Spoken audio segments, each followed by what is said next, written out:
नमस्कार मित्रांनो, तूही रे माझा मितवा या मालिकेच्या आजच्या भागामध्ये अर्णव आणि ईश्वरी आता गाडीमधून अर्णवच्या मित्राकडे म्हणजेच बदलापूरला निघालेली असतात. तेव्हा मग ईश्वरी आता गप्प बसलेली असते. अर्णव बोलायला सुरुवात करतो. तो म्हणतो की तुला माहिती आहे मिस इंदोर, आता आपण कोणाकडे चाललो आहे? बदलापूरला जो राहतो ना, तो माझा अगदीच चांगला फ्रेंड आहे. त्याचं नाव अरविंद आहे आणि he is a digital manager expert आणि डिजिटल मार्केटिंगमध्ये त्याचा खूप मोठा हातखंडा आहे आणि या सगळ्यात त्याला खूप जास्त नॉलेज देखील आहे आणि म्हणूनच आपण त्याच्याकडे आता चाललो आहे. त्याचं काय आहे ना, त्याची आई इथे आजारी असते आणि ती बदलापूरला राहते, म्हणून त्यालाही इथेच नाईलाजाने राहावं लागतं. त्यासाठीच आता तो इथे राहतो आहे. आणि तुला माहिती आहे मिस इंदोर, आपल्याला तो अरविंद नेहमीच सांगेल आणि तो मला नेहमी सांगतच असतो की आपण सोशल मीडियावर जसं आहोत ना, तसं स्वतःसमोर प्रेझेंट झालं पाहिजे आणि तसं मीडियासमोरही अगदी प्रेझेंट तसंच झालं पाहिजे. रियालिटी आपल्या लक्ष वेधून घेत असते. शिवाय क्रेडिबिलिटी मॅटर्स, त्यामुळे त्यालाही ते सगळं खूप आवडतं. अगदी स्टँडर्ड आहे तेच त्याचे विचार. तुला भेटून नक्कीच आवडेल. तेव्हा मग ईश्वरी विचारते की अर्णव सर म्हणजे ते सर नक्की कसे आहेत, म्हणजे मला काय करावं लागेल? त्यावेळेला मग अर्णव म्हणतो की मिस इंदोर, त्यासाठीच तर आपण चाललो आहे ना तिकडे. आता बघूया तो काय बोलतो ते. तर इकडे संजय मात्र टेन्शनमध्ये असतो आणि तो इकडे तिकडे फेरा मारत असतो. तेवढ्यात सुप्रिया येते, विचारते की काय हो, काय झालं? तुम्ही इतके टेन्शनमध्ये का आहात आणि इतके घाबरल्यासारखे का वाटताय? तेव्हा मग तो म्हणतो की अगं ते काही नाही, इशूशी लग्नाचा विषय काढायचा ना, म्हणूनच. त्यावर सुप्रिया म्हणते की हो मग इतकं का टेन्शन घेत आहे त्यामध्ये? त्यावर संजय म्हणतो की अगं टेन्शन येणार नाही तर काय होणार? अगं आपल्या मुलीसमोर लग्नाचा विषय काढायचा आहे आणि तेही आपल्याला राकेश आवडतायत आणि त्याच्याबद्दल तिला कन्व्हिन्स करायचं आहे, तेही तिच्यावर आपले विचार न लादता. म्हणजे ते आपल्याला आवडता येतं आणि तिलाही आवडले पाहिजेच असं तिला कुठेही फील झालं नाही पाहिजे आणि म्हणूनच मला जरा टेन्शन येतं. त्यावर सुप्रिया म्हणते की अहो नका करू तुम्ही काळजी, मला माहिती आहे ना, तुम्ही दोन्ही मुलींना अगदी व्यवस्थितपणे ओळखता आणि त्यांच्या मनात काय काय नाही हे तुम्ही बरोबर जाणाल देखील. तेव्हा मग ते म्हणतात की ठीक आहे, मी बोलतो इशूशी, परंतु ना तू असशील ना, तू घेशील ना मला सांभाळून? तेव्हा ती म्हणते की हो नका करू काळजी, मी आहे ना, मी घेईन सांभाळून. आणि शिवाय इशूशी लग्नाविषयी तर बोललंच पाहिजे ना, म्हणूनच आपण नक्कीच तिच्याशी बोलू आणि मीही असेल ना, कशाला घाबरताय तुम्ही? आपण दोघंही तिच्यावर लग्नाचा विषय काढू. आणि तसंही आपण पुढे नाही जाणार आहोत. इशूला राकेशजींबद्दल नेमकं काय वाटतं, तिला त्यांच्याबद्दल काय भावना आहेत ते नेमके आपल्याला जाणून घ्यायच्यात ना. मग नका काळजी करू, आपण तेवढंच बोलूया तिच्याशी. त्यावेळेला मग दोघंही शांत होतात. सुप्रिया त्याला गप्प करते आणि तेवढ्यातच नमू येते. आता नमू बाबांना बघून आवाज देते आणि म्हणते की बाबा तुम्ही काय सरप्राईज दिलं? तेव्हा मग ती येऊन पटकन तिच्या बाबांना मिठीच मारते. त्याचबरोबर आता ती म्हणते की हे काय सरप्राईज आहे, म्हणजे तुम्ही मला सांगितलं नाहीत ना, फक्त इशूला सांगितलं. त्यावेळेला सुप्रिया म्हणते की अगं ए नमू, तुलाच काय किंवा तुम्हा दोघींना काय, मलाही याबद्दल काहीच माहिती नव्हतं. मला आणि आत्यालाही दोघींना यांनी सरप्राईजच दिलं आहे. तेव्हा हे ऐकून ती हसायला लागते आणि म्हणते की अच्छा असं आहे का बाबा, म्हणजे आज तुम्ही सगळ्यांना सरप्राईज द्यायचं ठरवलं होतं वाटतं. त्याचबरोबर आता लगेच बाबा म्हणतात की अगं ठीक आहे, तसं तुला कळत नाही आहे का नमू? अगं तू आणि इशू दिवसभर एकत्रच तर होतात ना, आणि जर इशूला सांगितलं असतं तर तुलाही कळलंच असतं की तिकडे मी कोणालाही सांगितलेलं नव्हतं. ती म्हणते की हो, अरे ते तर माझ्या लक्षातच राहिलं नाही. नंतर मग ते म्हणतात की अगं ते सगळं जाऊ दे, इशू कुठे आहे, बोलव ना तिला. तेव्हा मग ती म्हणते की अहो इशू आलेली नाही आहे, इशू ना अर्णव सरांसोबत बदलापूरला गेली. आता हे ऐकल्यानंतर दोघांनाही धक्काच बसतो आणि सुप्रिया म्हणते की काय, बदलापूरला कशासाठी? त्यावेळेला आता तसं विचारल्यावर ती म्हणते की अगं अर्णव सर आणि ती दोघंजणं बदलापूरला याच्यासाठी गेली आहेत की अर्णव सरांचा ना एक मित्र आहे, तो डिजिटल मीडिया एक्सपर्ट आहे, डिजिटल मार्केटिंग आणि आपल्या क्लाउड किचनबद्दल जास्तीत जास्त माहिती लोकांपर्यंत कशी पोचवायची हे सगळं तो त्यांना सांगणार आहे आणि म्हणूनच ते दोघंजणंही गेलेत. आता हे ऐकल्यावर तिचे बाबा जरासे चिंतेत पडतात की नक्की हा अर्णव सर म्हणजे कोण? त्यावर सुप्रिया म्हणते की हे बघा नका काळजी करू, अर्णव सर म्हणजे कोण माहिती आहे का तुम्हाला? अहो इशू आणि नमू जेव्हा मुंबईत पहिल्यांदा आल्या ना, तेव्हा ईश्वरी त्यांच्या ऑफिसमध्ये काम करत होती आणि त्यांची PA म्हणून ती काम करत होती. मी तुम्हाला सांगितलेलं बघा. त्यावर मग संजय हो हो बरोबर असं सांगतो. मग ती म्हणते की हो अहो तुम्हाला माहिती नाही आहे बाबा, खरंच अर्णव सर खूप चांगले आहेत आणि खूप मदतही करतात आपल्याला, चांगल्या मनाचे आहेत ते, तरीही त्यांना काळजीही असतेच. तेव्हा मग संजय म्हणतो की तसं नाही गं, अगं आपली इशू आणि बदलापूर काही जवळ आहे का, ते किती लांब आहे? त्याबरोबर मग आता सुप्रिया म्हणते की मी तुम्हाला सांगितलं ना, तुम्ही नका चिंता करू. अहो, आणि आपल्या इशूवर आपले संस्कार आहेत. शिवाय अर्णवही तसा चांगला मुलगा आहे, तोही चांगल्या घरातलाच आहे. त्यामुळे तुम्ही अजिबात काळजी करू नका. तरीही त्यांचा चेहरा पडलेलाच. तेव्हा मग ती म्हणते की हे बघा, तुम्ही अजिबात काळजी करू नका. हवं तर तुम्ही अर्णवशी बोलू शकता, परंतु मी तुम्हाला खात्री देते की खरंच तो खूप चांगला मुलगा आहे. अर्णव आणि ईश्वरी हे दोघंही खूप चांगले आहेत, त्यामुळे त्या बाबतीत विचार करण्याची काही गरजच नाही आहे. आणि अर्णवची खात्री मी देते तुम्हाला. मग तर झालं, चला आता टेन्शन घेऊ नका. नंतर मग नमू म्हणते की आई, मी फ्रेश होऊन येते, जरा चहा. तेव्हा ती म्हणते की हो हो करते, चहा करते. आणि त्यावेळेला ती संजयला विचारते की काय हो, तुम्ही घेणार आहात का चहा? त्यावर ते म्हणतात की नको, मला चहा नको. आणि ते जरासे हिरमुसलेलेच असतात, कारण ईश्वरी बदलापूरला गेलेली असते. त्याचबरोबर मग ती त्यांचा हात धरते आणि म्हणते की तुम्ही ना चहा घ्याच, म्हणजे तुम्हाला जरा बरं वाटेल. या इथे माझ्यासोबत या. असं म्हणून आता ती तिथून निघून जाते. आणि संजय मात्र विचार करत राहतो की नेमका हा अर्णव आहे तरी कोण, आणि इशू त्याच्याबरोबर बदलापूरला गेली आहे, सगळं ठीक तर असेल ना, असा विचार त्याच्या डोक्यामध्ये आता येत असतो. त्यानंतर आपल्याला पाहायला मिळतं की अर्णव आणि ईश्वरी दोघंजणही निघालेलेच असतात, ऑन द वे असतात. इशू म्हणते की अर्णव सर, अहो हा कोणता रस्ता आहे, मला एकदम वेगळाच दिसतोय. तेव्हा तो म्हणतो की मिस इंदोर, डोंट वरी, अगं हा बदलापूरला जाण्यासाठीचा शॉर्टकट आहे, त्यामुळे तू अजिबात घाबरू नकोस, सगळं काही व्यवस्थित होईल. आणि मला हा रस्ता माहिती आहे, त्यामुळे don't worry, you don't take tension, असं तो तिला सांगतो. आणि त्यामुळे आता ती गप्पच बसते आणि पुढे ती काहीच बोलत नाही. आणि त्यानंतर मग आता अर्णवची गाडी ही एका ठिकाणी जाऊन झाडाच्या पाशी थांबते. लावण्याचा जो माणूस असतो तो माणूसही त्यांच्या मागावरच असतो आणि तो बाईकवर असतो. आणि इथे लावण्याला मात्र खूप राग येत असतो. ती म्हणते की हा अर्णव, याला झालंय तरी काय, आणि त्या मिडल क्लास ईश्वरीची एवढी मदत करण्याची याला काय गरज आहे. तसंही ती ईश्वरी गोल्ड डिगरच आहे. आल्यापासून पहिल्या दिवसापासून मी तिला बघते की ती अर्णवच्या नुसते मागे पुढे करत असते आणि नुसती पैशाला नुसती लोभी आहे ती, असं म्हणून ती आता ईश्वरीवर भरपूर चिडत असते.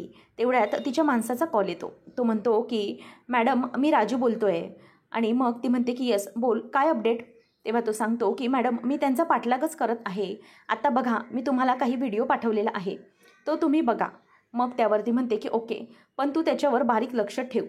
आणि आता ते काय करत आहेत.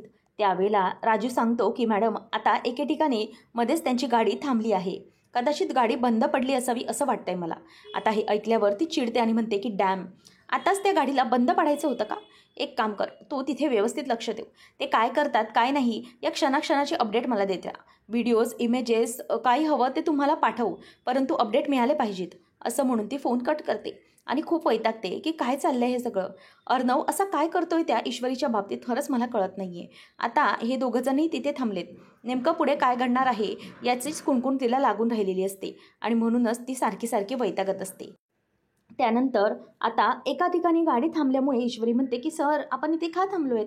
तेव्हा तो म्हणतो की अगं बघ, समोर इथे एक 5 स्टार हॉटेल आहे, चल वातावरण छान आहे पावसाचं, आपण कॉफी पिऊया. तेव्हा ईश्वरी म्हणते की काय आता कॉफी. तेव्हा तो म्हणतो की अगं मिस इंदोर, गाडी मी इथे थांबवली नाही आहे, कदाचित गाडी बंद पडली आहे. तेव्हा ती म्हणते की बापरे, आता गाडी बंद. त्यावर मग अर्णव म्हणतो की थांब, मी जाऊन बघतो की काय झालं ते. त्यावेळेला आता ईश्वरी म्हणते की थांबा थांबा, मी पण येते सोबत. आणि मग ती पण आता सोबत येते आणि दोघंजणही गाडी बघू लागतात.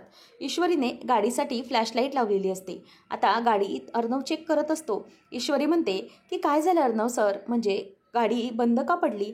त्यावेळेला तो म्हणतो की मला काहीच कळत नाही आहे, इंजिन वगैरे बंद पडलेलं दिसतंय. आता इथून ही गाडी कशी आपण हलवायची तो पण प्रश्न आहेच, नक्की काय करायचं तेही कळत नाही आहे. त्याबरोबर आता ईश्वरी म्हणते की अर्णव सर, मला खरंच खूप भीती वाटते. अहो, इथे एवढी रात्र झाली आहे आणि त्यामध्ये लाईट्सही नाही आहे त्या रस्त्यावर, आणि इतका सुमसाम रस्ता, त्यामध्ये गाडी बंद पडलेली, काय करायचं. ती खूप घाबरते. तेव्हा अर्णव म्हणतो की मिस इंदोर, प्लीज वेट, मला काहीतरी विचार करू दे, लेट मी थिंक. आणि तू अजिबात घाबरू नकोस, डोंट वरी, तू इथे सेफ आहेस, मी आहे ना, त्यामुळे अजिबात घाबरण्याची गरज नाही आहे. Please don't worry, trust me. असं म्हणून आता तो तिला शांत करत असतो.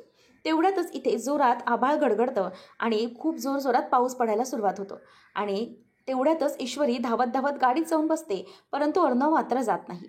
अर्णव हा त्याचा मोबाईल हा खिशात ठेवतो आणि ब्लेझर काढून भिजायला सुरुवात करतो. तर इथे जो राजू असतो, लावण्याचा माणूस, तो त्यांच्या मागावरच असतो. काय करतोय त्याचे अपडेट त्याला द्यायचे असतात. ईश्वरी आतमध्ये येते आणि मोबाईलवर पाणी पुसत म्हणते की शिट यार, माझा मोबाईल भिजला, नेटवर्कच गेलंय, काय करायचं आता. आणि इथे कुठे आता काय करायचं. त्याचबरोबर ती खूप चिंतेत असताना समोर बघते तर अर्णव सर गाडीत बसा असं ती ओरडणार. तेवढ्यातच तिला समोर दिसतो की अर्णव हा अगदी त्या पावसामध्ये तुफान पावसात भिजत आहे. आता अर्णवला अशा प्रकारे भिजताना पाहून ईश्वरीला अगदी धक्काच बसलेला असतो की अर्णव सर अशा प्रकारे भिजतायत. आणि तिथे राजू हा त्याचा मोबाईलमध्ये व्हिडिओ पूर्णपणे शूट करून घेत असतो. त्याच वेळेला आता अर्णव ज्या प्रकारे भिजत असतो ते पाहून ईश्वरीला धक्काच बसतो. अर्णव अगदी एखादा लहान मूल जसं पावसात भिजतं, पहिल्या पावसाच्या सरीने त्याला जो काही आनंद मिळतो त्या आनंदासारखा अर्णव अगदी पावसामध्ये चिंब भिजत असतो. तो लहान मुलासारखा डान्स करत असतो, उड्या मारत असतो, उंच उड्या घेत पावसात पूर्ण चिंब भिजत असतो आणि तिकडे पडलेलं पाणी पायाने उडवून लावत असतो. असे सगळे त्याचे प्रकार सुरू असतात. त्यावेळेला आता ईश्वरीला धक्का बसतो. ती गाडीचे जी वायर असते ती चालू करते आणि त्या वायरमधून काचामधून पाणी बाजूला झाल्याबरोबर अर्णव तिला स्पष्ट दिसू लागतो आणि अर्णवला पाहत असताना तिला धक्काच बसतो. ती म्हणते की अरे हे काय बघते मी, हे चक्क अर्णव सर पावसामध्ये भिजतायत आज. असं म्हणून तिला आता मोठा प्रश्न पडतो की नेमकं अर्णवचं झालंय तरी काय आणि आज तो चक्क पावसामध्ये भिजतोय. आणि त्याचबरोबर आता अर्णवला पाहून ईश्वरीलाही पावसात भिजण्याची इच्छा होत असते खरं तर, परंतु ती स्वतःच्या मनाला सावर घालते. तेव्हा ईश्वरी मनातच विचार करते की नाही, मी आज स्वप्न वगैरे तर नाही ना पाहते.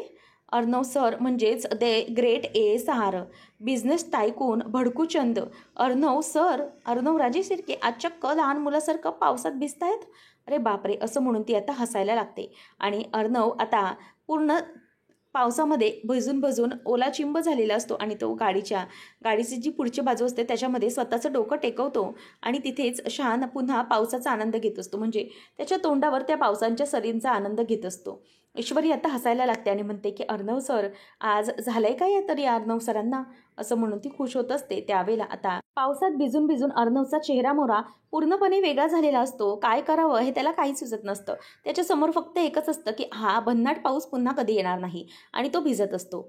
ईश्वरी आता त्याच्याकडे लांबूनच बघून हसते आणि म्हणते की अर्णव सर अहो या आतमध्ये या, पावसात भिजताय तुम्ही. तेव्हा मग आता अर्णव काहीही ऐकायला तयार नसतो. तो म्हणतो की नो मिस इंदोर नो, तू बाहेर ये. तेव्हा मग असं म्हटल्यावर ईश्वरी घाबरते आणि म्हणते की नाही अर्णव सर, नाही प्लीज, मी बाहेर नाही येणार. असं म्हणून ती आता घाबरत असते. त्याचबरोबर इथे आता अर्णव हा अजूनही भिजायला लागलेलाच असतो. ईश्वरीचं तो जराही ऐकून घेत नाही. आणि मग त्याच वेळेला ईश्वरीचं न ऐकल्यानंतर ईश्वरी त्याच्याकडे हसून बघायला लागते आणि म्हणते की काय चाललंय, प्लीज चला, नाहीतर तुम्हाला सर्दी होईल, तुम्ही आजारी पडाल. परंतु तरीही अर्णव अजिबात ऐकायला तयारच नसतो. तो तिथे पावसात भिजण्याचा आनंद अगदी मनसोक्त घेत असतो आणि पुन्हा त्या पावसामध्ये नाचत असतो. ईश्वरी सारखे त्याला हात दाखवून आतमध्ये गाडीत बसा असं खुणवत असते, परंतु तरीही तो बसत नाही. आता ईश्वरीकडे अर्णव दरवाजा येऊन उघडतो आणि म्हणतो की मिस इंदोर चल. तेव्हा मग ती म्हणते की अर्णव सर अहो काय करताय हे तुम्ही, किती भिजाल पावसामध्ये, अहो जरा शांत व्हा, या पावसात अशा प्रकारे भिजणं. तेव्हा मग तो म्हणतो की मिस इंदोर अगं हा पाऊस परत कधी येणार नाही आहे. तू मला सांग की पुन्हा कधीतरी हा पाऊस येणार आहे का, हा मोका येणार आहे का. आणि इथे बसून गाडीमध्ये बसून टेन्शन घेत काय करणार आहोत आपण. तशी आपली गाडी बंद आहे, पाऊस पडत आहे, इथे ना नेटवर्क आहे ना आणखी काही. त्यापेक्षा मग जी सिच्युएशन आहे त्याचा आनंद लुटूया की नाही आपण. असं म्हणून आता तो ईश्वरीला बाहेर काढत असतो, परंतु ईश्वरी बंद करून घेते दरवाजा. तरीही तो ऐकत नाही आणि नंतर ईश्वरीचा गाडीचा दरवाजा उघडतो. तिला खेचूनच आता गाडीच्या बाहेर काढतो आणि तिला खेचून गाडीच्या बाहेर काढल्यानंतर आता ईश्वरी खूप भिजते आणि रागाने ते अर्णवकडे बघते. त्याच वेळेला आता रागाने बघितल्यानंतर तिचा राग अगदी पावसामध्ये वितळून गेल्यासारखा झालेला असतो आणि मग तीही अर्णवसोबतच आता मनसोक्त छान डान्स करू लागते. आता दोघंजणही डान्स करत असताना तिकडून तो लावण्याचा जो माणूस राजू असतो तो सगळं मोबाईलमध्ये व्हिडिओ शूट करत असतो. आणि इथे अर्णव हा ईश्वरीकडे हात मागतो आणि ईश्वरीचा हातात हात घेऊन, दोन्ही हात एकमेकांच्या हातात घेऊन ते अगदी कपल डान्ससारखे डान्स करू लागलेले असतात. दोन लहान मुलं जशी भेटतात आणि जशी पावसाचा अगदी मनसोक्त आनंद घेत असतात, त्याचप्रमाणे अर्णव ईश्वरी दोघंही पावसामध्ये अगदी तुडुंब भिजून निघत असतात. पाऊस अगदी धो कोसळत असतो, अगदी ओतत असतो, परंतु इथे आता ईश्वरी आणि अर्णव या दोघांनाही त्याचा काहीही चिंता नसते. ना घरातली ना कुठल्या गोष्टीची, ना आपल्याकडे आता काही जागा आहे राहण्यासाठी, ना गाडी बंद पडली आहे. परंतु आता काय तर फक्त पावसात भिजायचं आहे हे तेच दोघांना माहिती असतं. म्हणून दोघंजणही अगदी पावसामध्ये मनसोक्त भिजण्याचा आनंद घेत असतात. आता ईश्वरी ही अर्णवचा हातात हात देते. दोघंजणही अगदी एकमेकांच्या खांद्यावर खांदे ठेवून डान्स करू लागतात. एकमेकांचा हातात हात धरून दोघंही एकमेकांना पावसामध्ये पकडत पकडत अगदी व्यवस्थितपणे नाचत असतात. आता त्यावेळेला ईश्वरी आणि अर्णव दोघं एकमेकांच्या पाठीलाही पाठ टेकवतात आणि तसंही छान दोघंही एकमेकांना सावरत डान्स करत असतात. आणि दोन्ही हात लांब करत सगळे जे डान्सचे स्टेप असतील पावसात त्यांना जे काही योग्य वाटतंय, जी काही मजा वाटते, ते सगळ्या प्रकारे ते आता एकमेकांसोबत डान्स करत असतात. ईश्वरी म्हणते की अर्णव सर, खूप भिजलोय आपण. आणि ते दोघंही डान्स करून आता खूप थकलेले असतात. त्यामुळे ईश्वरी आणि अर्णव आता जरासे गाडीला जाऊन टेकतात.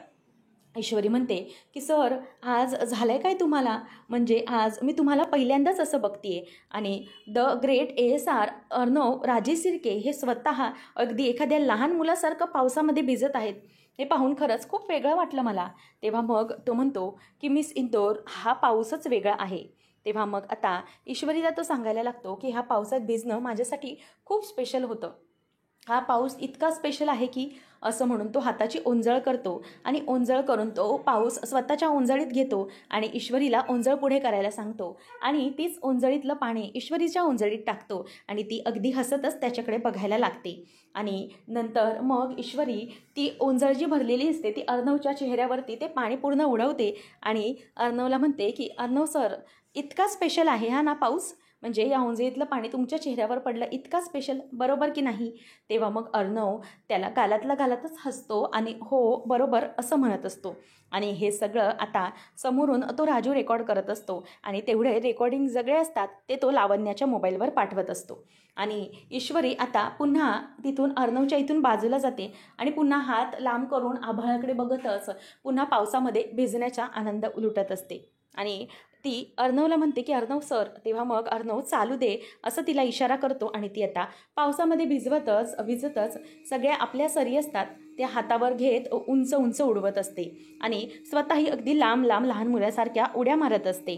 आणि हे सगळं जेव्हा तो राजू पाहतो त्याला दोघांचा हा रोमांस पाहून त्यालाही अगदी हे सगळं बघायला मजाच वाटत असते. आणि जे व्हिडिओज तो आता पाठवत असतो ते पाहून लावण्याचा नुसता जाळ आणि धूर एकदम संकटच निघालेला असतो आणि लावण्य ही खूप जळफळून नुसती करपून निघालेली असते. आणि इथे अर्णव आणि ईश्वरी दोघंही एकमेकांबरोबर पावसात भिजण्याचा आनंद घेत असतात. ईश्वरी आता हात लांब करून गोल गोल फिरत पावसाचे थेंब हातावर झेलत लांब उड्या मारत असते. तर इथे अर्णव आणि ईश्वरी दोघंजणही चिंब भिजलेले रूप सजलेले हे गाणं अगदी अर्णवच्या मनात मागे बॅकग्राऊंडमध्ये वाजत असतं आणि दोघंजणही त्याच बॅकग्राऊंडच्या गाण्यावरती मनसोक्त असा डान्स करत असतात. ईश्वरी आता डोळे मिटून घेते. डोळे मिटून पावसाच्या सरी तिच्या चेहऱ्यावरती कोसळत असतात आणि त्याचाही आनंद ती अगदी मनापासून घेत असते. आता अर्णव हा ईश्वरीकडे बघतच राहतो आणि ईश्वरीचा जो अंदाज असतो पुन्हा पावसात भिजण्याचा आणि ईश्वरीला अशी ओली चिंब पाहून अर्णवच्या मनामध्ये आता आणखी प्रेमाच्या भावना उमलू लागलेल्या असतात की मी नक्की काय करू. आता ईश्वरीच्या त्या प्रेमामध्ये अर्णव पूर्णपणे वेडा झालेला असतो. आता भिजणाऱ्या ईश्वरीकडे अर्णव एकटकच बघत राहिलेला असतो आणि मनात विचार करतो की काय करू मी. मिस इंदोर, खरंच आता या क्षणी मला असं वाटतंय की माझ्या मनामध्ये जे काही फिलिंग्ज आहेत, तुझ्याबद्दल ज्या काही भावना आहेत त्या सांगून टाकाव्या. त्यावेळेला मग अर्णव पुन्हा एकदा मनात विचार करतो की काय करू, सांगून टाकू का हिला दॅट आय लव्ह हर, असं म्हणून तो मनातच आता विचार करतो. ईश्वरी आता अर्णवकडे लक्षच देत नसते. तिचं पूर्ण लक्ष हे पावसाकडे असतं. परंतु अर्णवला आता मनात विचार येत असतात की जर मी ईश्वरीला मनातलं सांगून टाकलं तर, आणि मला ती आवडते हे मी तिला सांगू का, असा विचार आता त्याच्या मनात येत असतो. आणि माझं हिच्यावर प्रेम आहे हे कसं सांगू मी हिला, असं तो मनातल्या मनातच स्वतःशी बोलत असतो. आणि अर्णव पूर्ण चिंब भिजलेला असून आता ईश्वरीकडे तो एकटक पाहतच राहिलेला असतो. आता त्याच्या नजरेतलं प्रेम ईश्वरीला मात्र दिसत नसतं, परंतु अर्णव तिच्यावर खूपच प्रेम करत असतो. पुढच्या भागामध्ये आपल्याला पाहायला मिळणार आहे की लावण्या आता जो त्यांचा व्हिडिओ असतो पावसात भिजण्याचा, तो व्हिडिओ आता वल्ललीला येऊन दाखवते आणि म्हणते की हे बघा मामी, आणखी काय हवंय तुम्हाला. आता हा व्हिडिओ बघून तरी तुम्हाला कळतच असेल की गोष्टी कोणत्या थराला गेलेल्या आहेत. तर मग याच्यासाठी काहीतरी करावं असं आताही नाही वाटत आहे का तुम्हाला, की आताही हातावर हात ठेवून शांत बसायचं आहे.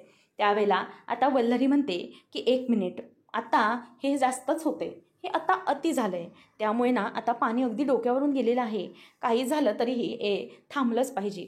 आणि हे थांबवण्यासाठी आजच्या आज मला असं काहीतरी मोठं केलं पाहिजे जेणेकरून ह्या सगळ्या गोष्टी आता बंद पडल्या जातील. हे करून यांच्या दोघांचं भेटणंच बंद करून टाकलं पाहिजे असं आता इथे लावण्याला ती म्हणते. आणि नंतर ईश्वरी आणि अर्णव कुठेतरी घर शोधत शोधत एका आजीच्या घरापर्यंत पोचलेले असतात, तिथेच बदलापूरला.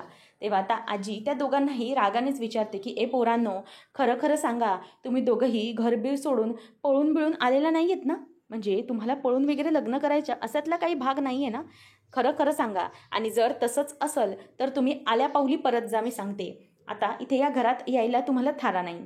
तेव्हा लगेच ईश्वरी म्हणते की आजी, अहो तुम्ही जसं काही समजताय ना तसं अजिबात काही नाही. अहो, या माणसाबरोबर पळून जाऊन लग्न करणं तर दूर, यांच्याशी ठरवूनही कोणी लग्न करेल तर मला मुसीबतच वाटते असं आता ती बोलून दाखवते. त्याच वेळेला मग आता इथे आजी ही तिच्याकडे बघतच राहते आणि अर्णवने ईश्वरीने असं बोलल्याबरोबर तो तिच्याकडे बघतच राहतो, कारण ईश्वरीने अगदी ते सगळं बोलून दाखवलेलं असतं, त्यामुळे त्याला धक्काच बसतो. आता आजी म्हणते की बरं बरं ठीक आहे, या. पावसात खूप भिजलेले दिसते हा, तुम्हाला मी कापडं देते बदलायला, या असं म्हणून आता ती आतमध्ये बोलवते. ईश्वरीने आता आजीची गुलाबी रंगाची छान अशी नऊवारीची साडीच नेसलेली असते आणि अर्णवने आता धोतर आणि बनियन घातलेली असते, त्यावर एक पांढऱ्या रंगाचं वस्त्र घेतलेलं असतं. आता अगदी गावठी अंदाज करून अर्णव आणि ईश्वरी दोघंही एकमेकांच्या समोर येतात. आता ईश्वरीला पाहून अर्णव तर अगोदरच प्रेमात असतोच, परंतु अर्णवला त्या वेशामध्ये पाहून ईश्वरी पण त्याच्या हळूहळू प्रेमात पडायला लागलेली असते. आता ईश्वरी आणि अर्णव यांची ही जी काही बदलापूरमधली अनोखी रात्र कशी जाणार हे पाहणं रंजकतेचंच ठरणार आहे. अशाच मालिकांचे नवनवीन अपडेट जाणून घेण्यासाठी आजच आपल्या चॅनलला सबस्क्राईब नक्कीच करा. धन्यवाद.